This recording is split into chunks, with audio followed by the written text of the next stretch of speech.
વિજયભાઈ વાઘેલા સાહેબને વિનંતી કરીશ કે તેઓ શ્રી શબ્દો દ્વારા સ્વાગત કરશે તથા શાળા કાર્યક્રમ પદ્ધતિ વિશે મહેમાનશ્રીઓનું સ્વાગત કરાવશે શ્રીમાન વિજયભાઈ વાઘેલા સાહેબ.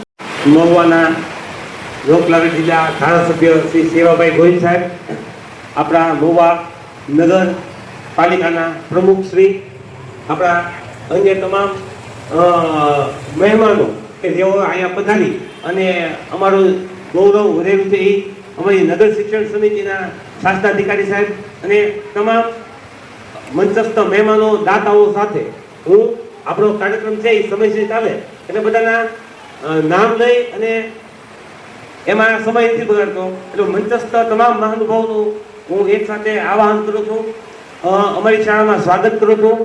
શાળા પ્રવેશોત્સવ 2026 પ્રગતિનો પ્રવેશોત્સવ એ નિમિત્તે આપ આ અમારી શાળામાં હાજર થયા છો. અમારા નાના નાના બાલ વાટિકાવાળા ભૂલકાઓને સ્વાગત કરવા માટે એસએમસી શાળા નંબર 6 વતી અને સમગ્ર શાળા પરિવાર વતી આપનું ખૂબ ખૂબ અને ખરા હૃદયથી સ્વાગત કરીએ છીએ. શાળા પ્રવેશોત્સવ જે છે, જે આ વખતે જે નામ આપ્યું છે પ્રગતિનો પ્રવેશોત્સવ, એ ખરેખર સાર્થક નામ છે. તમે જુઓ કે જે આપણે આ શાળાની વાત કરીએ તો જે આપણી આ શાળાની જે પ્રગતિ છે એ પ્રગતિ જોતા પ્રગતિનો પ્રવેશોત્સવ છે એ ખૂબ જ સાર્થક નામ છે.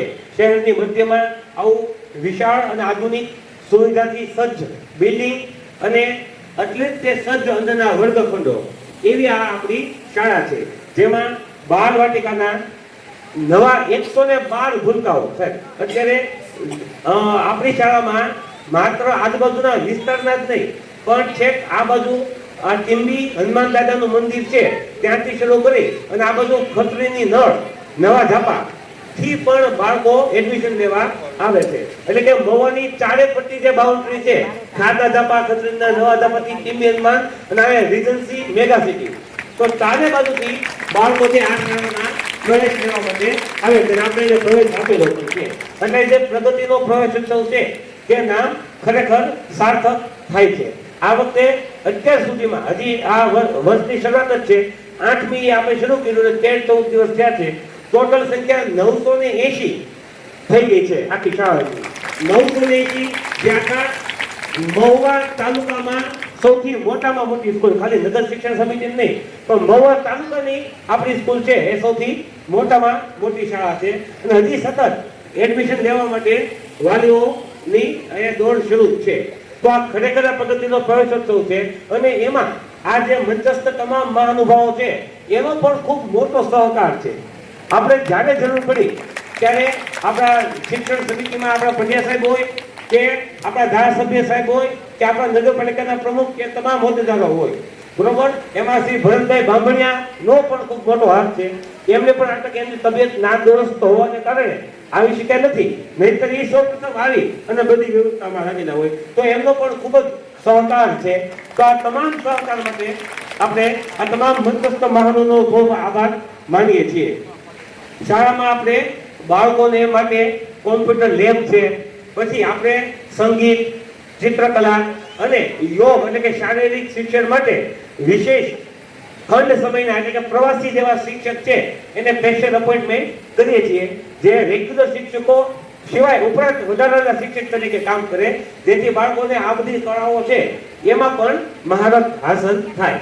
આ ઉપરાંત સરકાર દ્વારા લેવાતી જે અલગ અલગ કોમ્પિટિટિવ એક્ઝામો છે, NMMS છે, જવાહર નવોદય છે, PSE છે, CET છે, જ્ઞાન સાધના છે અને એ સિવાય પણ હિન્દી પરીક્ષા છે, તો આ બધાનું કેન્દ્ર છે આપણે આપણી શાળામાં ચલાવીએ છીએ. બાળકોને એની તૈયારી પણ કરાવીએ છીએ, જેના કારણે દર વર્ષે આ પરીક્ષામાં આપણા બાળકો છે જલવંત સિદ્ધિઓ પ્રાપ્ત કરે છે. CET ની પરીક્ષાની વાત કરીએ સાહેબ તો આ વર્ષે 5મા ધોરણની જે શાળામાં 14 વિદ્યાર્થીઓ છે જે મેરિટમાં આવેલા છે કે આવી રીતે વિદ્યાર્થીઓ અને મંચસ્થ તમામ મહેમાનો છે એનો સતત આપણને સહયોગ મળી રહે છે. અને આ વખતે અમે એક નવો પ્રકલ્પ વિચારેલો છે કે અમારે શાળાની લાઇબ્રેરી છે, અત્યારે અમારી પાસે કોઈ લાઇબ્રેરીમાં અલગ સુવિધા કે ફર્નિચર નથી, પુસ્તકો છે 2000 જેવા, તો અમે એક શાળામાં અત્યંત આધુનિક અને ફર્નિચર સાથેની લાઇબ્રેરી બનાવવા માંગીએ છીએ કે જેથી આ શાળા છે એની લાઇબ્રેરી પણ મહુવાની બીજી કોઈ સ્કૂલમાં ન હોય એવી અત્યંત આધુનિક અને સુવિધાસભર બને. તો આ વર્ષે ધીમે ધીમે અમે લોક સહયોગ કરીને કોઈ પણ રીતે આ પ્રકલ્પ આગળ વધારવા જઈ રહ્યા છીએ. તો આ તે મારી શાળાની ઝાંખી અને એટલે જ આ શાળામાં પ્રવેશ મેળવવા છે એ વાલીઓની દોડ લાગે છે.